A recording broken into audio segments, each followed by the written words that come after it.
Hello दोस्तों, कैसे हैं आप लोग। स्वागत है आपका कोडिंग जिला में। दोस्तों, जैसा कि हमारी मैजेंटो की सीरीज चल रही है अभी फिलहाल, और मैजेंटो की सीरीज में पीछे हमने पढ़ा था जिसपे मैजेंटो के बारे में जानकारी लिया था। मैजेंटो क्या होती है, मैजेंटो को यूज क्यों किया जाता है, उसके एडवांटेज डिसएडवांटेज और उसके फीचर्स के बारे में हमने जानकारी लिया था। और हमने ये भी बताया था कि इंस्टॉलेशन कैसे कैसे हम जो है इंस्टॉलेशन कर सकते हैं मैजेंटो का। वो बातें हमने पहले पिछली वीडियो में कर ली है। अगर आप लोग अभी चैनल पे नए आए हैं तो आप लोग जो है उस वीडियो को, प्रीवियस वीडियो को आप आई बटन पे या डिस्क्रिप्शन लिंक पे क्लिक करके या मेरे जो है प्ले लिस्ट में जाके आप वहां से वीडियो पुरानी देख लीजिए। अगर आप बीच से स्टार्ट करेंगे तो शायद आपको वो चीजें समझ में ना आए, जिस तरीके से हमने कवर किया है वो चीजें ना समझ में आए। तो आज हम इंस्टॉलेशन के बारे में बात करेंगे कि हम जो है कंपोजर का यूज करके और मैजेंटो इंस्टॉलर का यूज करके हम किस तरीके से जो है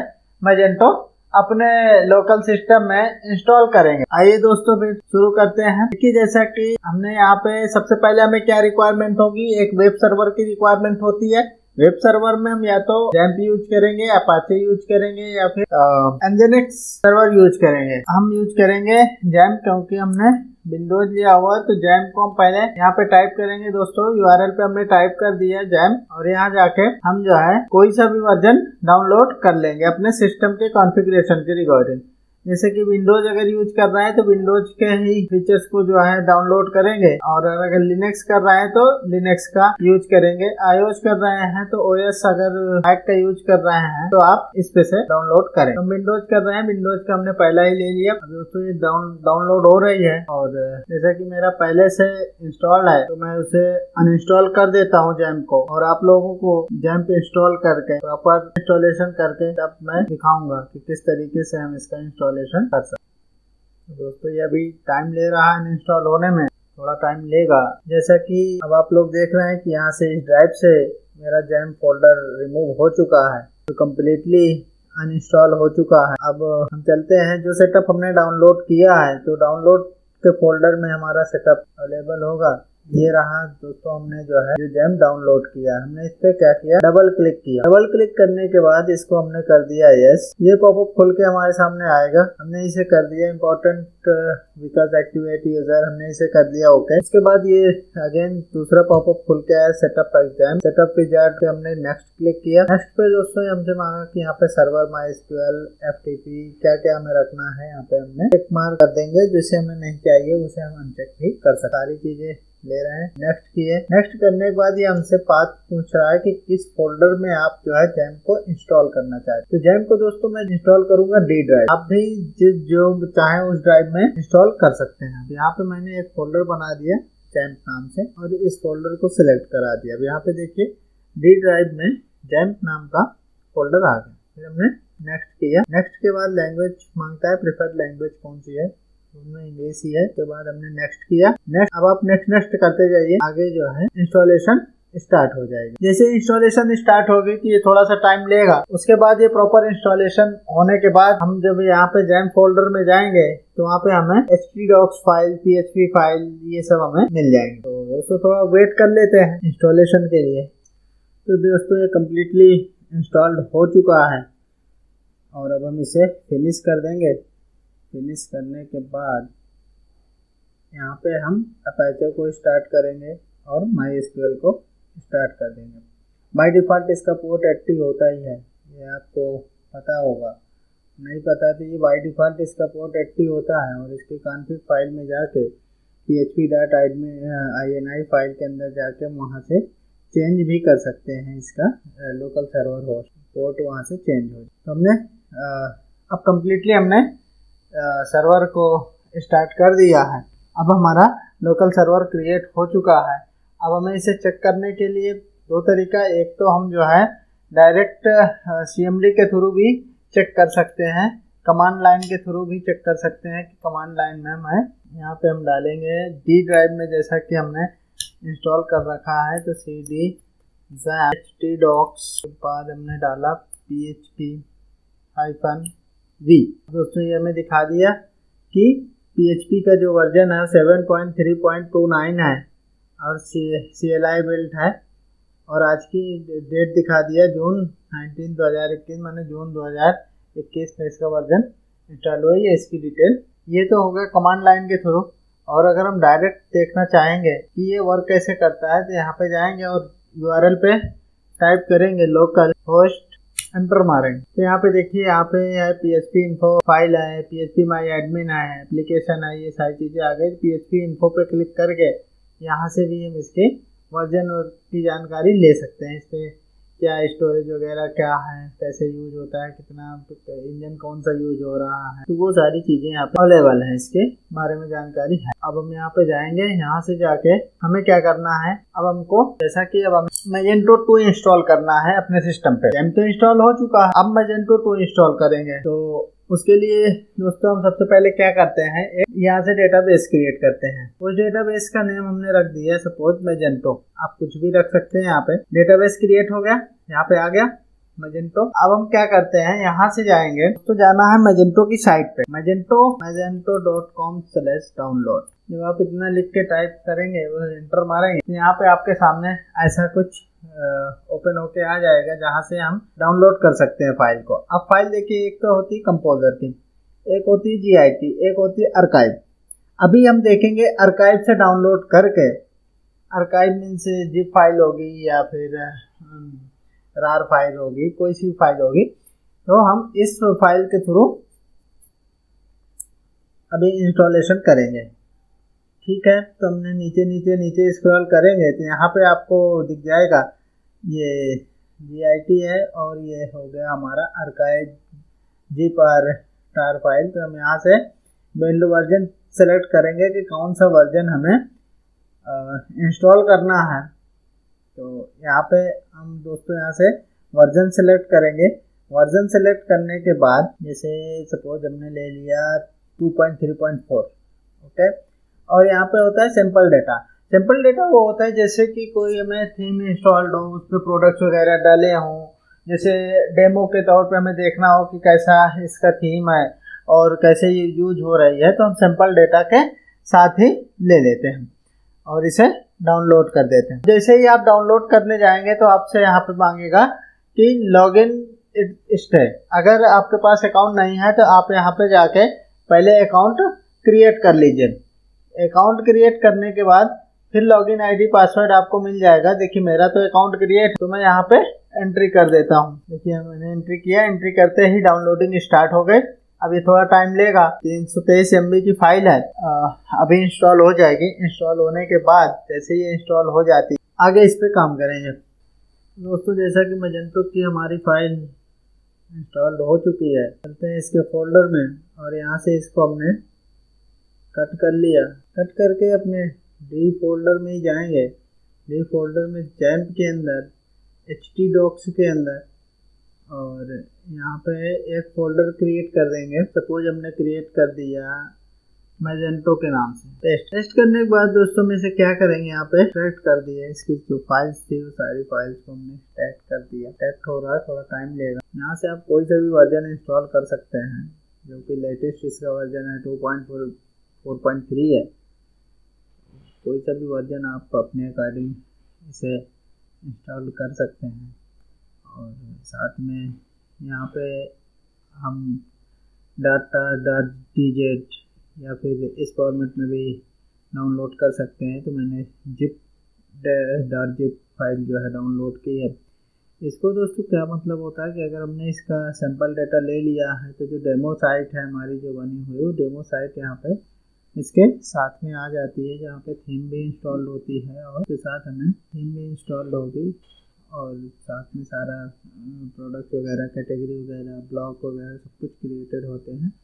तो ये हमें थोड़ा सा हेल्प कर देता है यहाँ पे कि किस तरीके से ब्लॉग क्रिएट करना है, किस तरीके से पेज बनाना है, कैसे हमें कैटेगरी क्रिएट करनी है, कैसे प्रोडक्ट अपलोड करने हैं, वो सारी हेल्प हमें यहाँ से मिल जाती है। और इसका साइज़ भी देखिए, अगर हम विदाउट सैंपल डाटा करते हैं तो 169.46 MB होता है। अगर हम इसको सैंपल डाटा के साथ करते हैं तो 3 देखते हैं उसको इंस्टॉल्ड हो गया या नहीं कम्प्लीटली। यहाँ पे ये शायद कम्प्लीटली आ चुका है।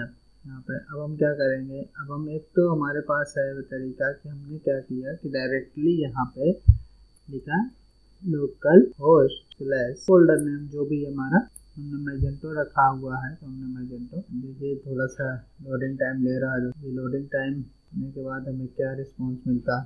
देखिए दोस्तों, अब ये हमारे सामने एग्री एंड सेटअप का बटन आ गया है। अब हम इस पे क्लिक करेंगे तो ये क्या करेगा, पहले चेक करेगा पीएचपी का वर्जन चेक कराने के लिए हम इसको स्टार्ट रीडनेस चेक पे क्लिक करेंगे। यहाँ से चेक करेगा कि पीएचपी का हमारा क्या क्या एक्सटेंशन सही है क्या गलत। ये यहाँ पे हमें एरर दे दिया।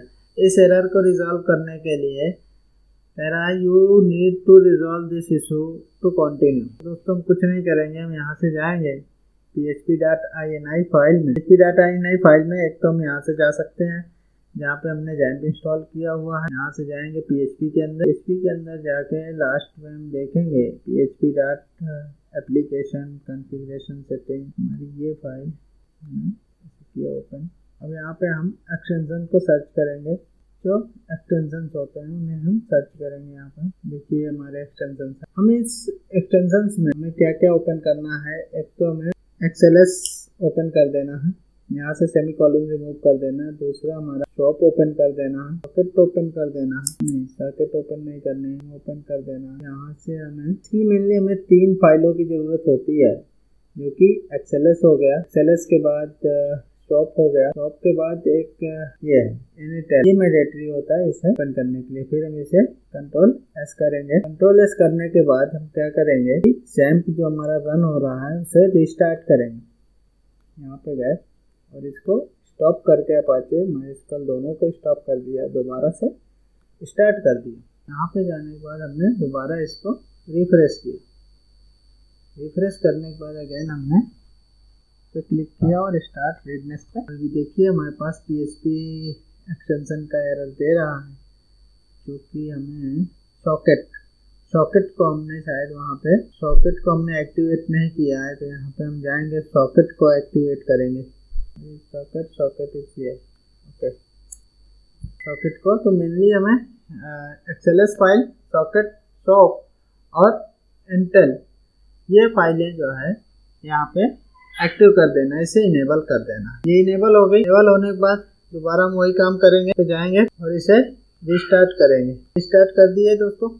रिस्टार्ट करने के बाद और दोबारा से इसको हम रिफ्रेश किए। जैसे ही रिफ्रेश किए, रिफ्रेश करने के बाद ये हमसे रीचेक करेगा, दोबारा चेक कर रहा है उसको। देखिए अब हमारा ये कंप्लीटेड हो गया है, माने फर्स्ट स्टेप हमारा कंप्लीट हो चुका है। PHP जो कॉन्फ़िगरेशन करनी थी वो कॉन्फ़िगरेशन उसके अकॉर्डिंग हो गई। अब नेक्स्ट पे हमसे क्या मांगता है कि हमें डेटाबेस क्रिएट किया, डेटाबेस की डिटेल डालनी है पे। तो डेटाबेस का user name by default root ही होता है। अगर आपने कोई डेटाबेस नेम नहीं डाल रखा तो बाय डिफ़ॉल्ट रूट होता है और उस पर पासवर्ड कुछ नहीं हो। और यहाँ पे हमने डेटाबेस क्रिएट किया था, वो डेटाबेस मैजेंटो नाम से क्रिएट किया था, तो यहाँ पे बाय डिफ़ॉल्ट मैजेंटो आता है। आपका जो डेटाबेस नेम हो आप यहाँ पे डेटाबेस नाम डाल दीजिएगा। और अगर आपने पासवर्ड को इनेबल कर रखा है तो आप यहाँ पे पासवर्ड डाल दीजिएगा। अगर यूज़र नेम कोई सा इनेबल कर रखे हैं तो यहाँ पे यूज़र नेम डाल दीजिएगा।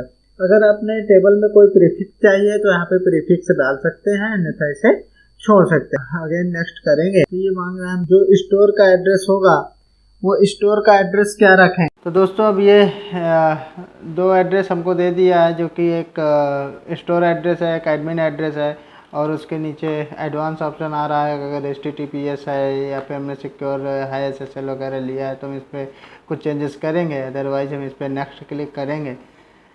तो नेक्स्ट क्लिक करने के बाद ये हमसे पूछ रहा है कि टाइम जोन कौन सा है। हमने टाइम जोन सेलेक्ट कर दिया, जो भी हमारा एरिया का एशिया कोलकाता हमारा आता है टाइम जोन, तो हम अपना एशिया कोलकाता सेलेक्ट कर लिए यहाँ से। अब यहाँ पे ये पूछ रहा है कि करेंसी टाइप कौन सी है।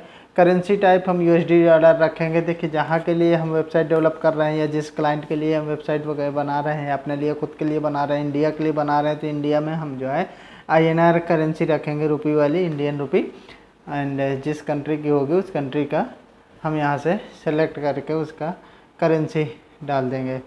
फिर ये प्रेफर्ड लैंग्वेज मांग रहा है, लैंग्वेज कौन सी होगी, यूनाइटेड स्टेट इंग्लिश ही होगा। इसे हमें कुछ नहीं यहाँ पे चेंजेस करना है, फिर अगेन नेक्स्ट क्लिक कर देना है। नेक्स्ट जब क्लिक किया तो यहाँ पे मांग रहा है user name and email, user name, password, email, confirm password. Means कि ये कि लॉगिन डिटेल मांग रहा है कि जब हम एडमिन पैनल ओपन करेंगे तो वहाँ पे हम क्या डिटेल फिलअप करेंगे। तो हमने डाल दिया एडमिन और ईमेल डाल दिया। चलिए मैं पर्सनली ईमेल डाल देता हूँ अपना, ये तो एडमिन का है, पर्सनल ईमेल डाल देता हूँ। जैसे कभी कभी पासवर्ड वगैरह चेंज करने के लिए भूल गए तो वहाँ पे पासवर्ड का लिंक भी शेयर हो जाएगी। तो हमने यहाँ पे अपना पर्सनल ईमेल डाल दिया। अब पासवर्ड क्रिएट कर देते हैं। तो दोस्तों ये हमेशा स्ट्रॉन्ग पासवर्ड ही क्रिएट करिए क्योंकि हैक होने के चांसेस बहुत कम हो जाते हैं। Confirm password, again enter this password. उसके बाद हम नेक्स्ट क्लिक करेंगे तो यहाँ पे मांग रहा है कि पासवर्ड को सेव करना चाहते हैं, तो हमने नेवर कर दिया और इसे इंस्टॉल बटन पे क्लिक कर दिया। अभी दोस्तों इंस्टॉल हो रही है। ये 100% जैसे इंस्टॉलेशन कंप्लीट हो जाएगी तो फिर हम इसको जो है 100% इंस्टॉलेशन कंप्लीट होने के बाद देखिए अब हमारा सक्सेसफुल 100% हो चुका है, सक्सेसफुल इंस्टॉलेशन हो चुका और ये हमें URL भी दे दिया, स्टोर URL और एडमिन URL हमारे सामने आ गया बन के। अब हमने इस पर क्लिक किया और स्टोरी में और यहाँ पे लॉन्च मैजेंटो एडमिन कर देंगे, जिससे हमारा एडमिन पार्ट डैशबोर्ड ओपन हो जाएगा। अब हमने और दूसरा तरीका ये कि हम लोकल होस्ट लिख के और वहाँ पे अपना फोल्डर का नेम डालेंगे। जैसे ही हमने डाला ये दोनों प्रोसेस होने लगा। अब यहाँ पे चेक कर सकते हैं कि जो डेटाबेस है, डेटाबेस में सारी टेबल्स वगैरह हमारी आ गई हैं कम्प्लीटली। देखिए 250 टेबल्स हैं, 250 टेबल्स हमारे इस डेटाबेस के अंदर आ गई जो हमने डेटाबेस मैजेंटो नाम से क्रिएट किया था। तो ठीक है, तो दोस्तों देखिए अभी हमारे सामने ब्लैंक स्क्रीन दिख रही है, ना तो एडमिन पैनल पे दिख रहा है कुछ और ना ही जो है हमारा उस पर कुछ दिख रहा है, फ्रंट एंड पे कुछ दिख रहा है। तो हम इसके लिए थोड़ा सा चेंजेस करना पड़ता है कोडिंग में, वो हम चलेंगे चेंज करने। थोड़ा सा कोड में चेंज होगा। फोल्डर के ऑप्शन के अंदर जाएंगे जहाँ पे हमारी फ़ाइल है, फाइल के अंदर जाके दोस्तों यहाँ से हम जाएंगे ऐप के अंदर। ऐप के अंदर हम यहाँ से जाएंगे ETC फोल्डर के अंदर di.xml नाम की फ़ाइल मिलेगी। इसे हम नोटपैड में ओपन कर लेंगे। जो भी एडिटर हम यूज कर रहे हैं उस एडिटर में ओपन कर लेंगे। हम नोटपैड ++ कर रहे हैं तो हम नोटपैड ++ में ओपन कर लिया। अब यहाँ पर हम एक चीज़ सर्च करेंगे, सेम लिंक का मतलब है, सेम लिंक का हम यहाँ पे सर्च करेंगे और उसे रिप्लेस कर देंगे कॉपी से, SYMLIN के, और उसे रिप्लेस कर देंगे। यहाँ पे सेम लिंक एक जगह पे हमें देखिए यहाँ पे मिला हुआ है, ये एक ही जगह पूरे फाइल में। तो हम यहाँ पे क्या लिख देंगे, इसे चेंज करके यहाँ पे लिख देंगे कॉपी। ठीक, कॉपी लिखने के बाद हम फाइल को सेव कर दिए। सेव करने के बाद अब हम जाएंगे, चेक करेंगे कि क्या चेंजेस हुए या नहीं। हमने दोबारा रिफ्रेश किया, हार्ड रिफ्रेश किया इसको कंट्रोल F5 से, भी कोई चेंजेस नहीं हुआ। अब हम एक चीज़ और करेंगे यहाँ पे चेंज, दोनों पार्ट में हमारे, ना तो एडमिन पार्ट में ना ही फ्रंट एंड पार्ट पे कोई चेंजेस नहीं हुआ। अब हम यहाँ एक चीज़ और चेंज करेंगे जो कि है, अब दोस्तों हम यहाँ पे जाएंगे वेंडर के अंदर हम जाएंगे मैजेंटो के अंदर फ्रेमवर्क, फ्रेमवर्क के बाद अब हम यहाँ से जाएंगे व्यू, फ्रेमवर्क के बाद अब हम जाएंगे व्यू के अंदर थीम्स के अंदर जो है validator.php। अभी हमारा validator.php ओपन हो गया है, validator.php ओपन है। अब यहाँ पे हम पाथ डायरेक्टरी इस पे चेंजेस करेंगे। दोस्तों इस पे हमें कुछ नहीं करना है। अब यहाँ पे हम क्या करेंगे, str ब्रैकेट लगाएंगे और यहाँ को ब्रैकेट को बंद कर देंगे और स्ट्रिंग रिप्लेस फंक्शन चलाएंगे दोस्तों, जिससे है स्ट्रिंग जो भी जैसे हमें डबल स्लैश या कोई भी स्पेशल कैरेक्टर वगैरह है तो उसे रिमूव कर दे। इसलिए हम स्ट्रिंग रिप्लेस चला के उस स्ट्रिंग को शॉर्ट करेंगे जो पाथ आ रहा है। तो हम यहाँ पे लगा दिए डबल स्लैश और इस पे हमने लगा दिया सिंगल स्लैश। ये सिंगल सर ये वाला लगेगा, दूसरा वाला हाँ फॉरवर्ड स्लैश लगेगा और इस पे लगेगा बैकवर्ड स्लैश डबल। हमने इस पे लगा दिया बैकवर्ड स्लैश डबल। अब इसे सेव कर देंगे। सेव करने के बाद ठीक है, फाइल को हमने सेव कर दिया। अब ये फाइल कम्प्लीटली हमारी सेव हो गई। अब हम चलेंगे कमांड लाइन पे और कमांड लाइन पे हाँ अब यहाँ पे हम जो है कमांड रन कराएंगे PHP अब बिन मैजेंटो सेटअप अपग्रेड। अब देखिए हमारा सेटअप अपग्रेड होना शुरू हो चुका है। अब इस पर थोड़ा टाइम लगेगा दोस्तों। ये जैसे ही कंप्लीट हो जाता है, हमें 3 कमांड बेसिकली चलानी है। एक तो थीम को डिप्लॉय करने के लिए, एक सेटअप अपग्रेड करने के लिए और एक जो है कैचे क्लियर करने के लिए। तो सबसे पहले सेटअप को अपग्रेड करेंगे, फिर थीम को डिप्लॉय करेंगे। जो कंटेंट है कंटेंट थीम में डिप्लॉय करेंगे। अब ये कम्प्लीटली हमारा अपग्रेड हो चुका है। अब हम दूसरी कमांड को चलाएंगे PHP bin। हाँ अब हमने दूसरी कमांड को रन अप करा दिया जो कि Magento setup static content deploy और F। अब ये कंटेंट को डिप्लॉय कर रहा है। जैसे ही ये कंप्लीट हो जाएगा तो हमने कैचे क्लियर के लिए उस कमांड को रन करा देंगे PHP bin कैचे क्लियर। ये दोस्तों हमारा कैचे भी क्लीन हो चुका है। अब हम चलते हैं यहाँ पे चेक करते हैं, दोबारा से रिफ़्रेश करके। हार्ड रिफ़्रेश किया हुआ है, हार्ड रिफ़्रेश करके हम चेक कर रहे हैं यहाँ पे कि वो हमारी थीम कम्प्लीटली आ गई। ये देखिए हमारे सामने एक बैनर बन के आ गया और ये वेबसाइट कम्प्लीटली बनी हुई वेबसाइट आ गई। बहुत अच्छी थीम है ये लूमा थीम जो है, जो कि बाय डिफ़ॉल्ट मैजेंटो 2 में इंस्टॉल्ड होके आती है। अगर हम इसका सिंपल डाटा इंस्टॉल कर लेते हैं, हमने सिंपल डाटा इंस्टॉल किया हुआ है इसलिए सारी कैटेगरी वगैरह सब कुछ बना हुआ है और इस पर प्रोडक्ट्स भी डाले हुए हैं। जैसा कि हम सैंपल के रूप में देखने के लिए इसे डाला था। और ये इसका एडमिन पार्ट है डैशबोर्ड। ये डैशबोर्ड में हम अपना एडमिन जो भी यूज़र नेम पासवर्ड क्रिएट किए हैं वो हमने यहाँ पे पुट किया। पुट करने के बाद लॉगिन बटन पे क्लिक किए। अब ये लॉगिन हो गया। काफ़ी अच्छा डैशबोर्ड होता है इसका। ये इसका फ्रंट एंड है, बहुत ही अच्छी थीम है। हम इस पर अब आसानी से चेंजेस वगैरह कर सकते हैं, जैसे लोगो वगैरह चेंज करना है, प्रोडक्ट चेंज करने हैं या प्रोडक्ट और ऐड करने हैं। तो और ये इसका डैशबोर्ड है, इसको हम अलाउ कर देते हैं। अलाउ करने के बाद थोड़ा सा टाइम लगेगा। हाँ अब ये कम्प्लीटली हमारा डैशबोर्ड ओपन हो गया है। अब यहाँ से हम आगे की चीज़ें नेक्स्ट वीडियो में देखेंगे कि हम इस पे चेंजेस कैसे करेंगे, लोगो वगैरह कैसे डालेंगे और इसका कंटेंट कैसे चेंज करेंगे, प्रोडक्ट प्राइसिंग वगैरह कैसे चेंज करेंगे, वो सब हम आगे की वीडियो में देखेंगे। तो इस वीडियो में दोस्तों इस पर अभी यहीं तक रखते हैं और आगे के वीडियो में मिलते हैं, तब आगे इस पर चेंजेस करेंगे। और अगर आप लोग अभी तक चैनल को सब्सक्राइब ना किए हों तो प्लीज़ हमारे चैनल को सब्सक्राइब करिए, शेयर करिए, कमेंट करिए। जो भी आपको डाउट लगता है या कुछ भी हमें क्वेश्चन अराइज होता है आपके दिमाग में तो आप ज़रूर कमेंट पे टाइप करिए, तो मैं उसका सलूशन ज़रूर दूंगा। मिलते हैं दूसरी वीडियो में। Okay bye bye.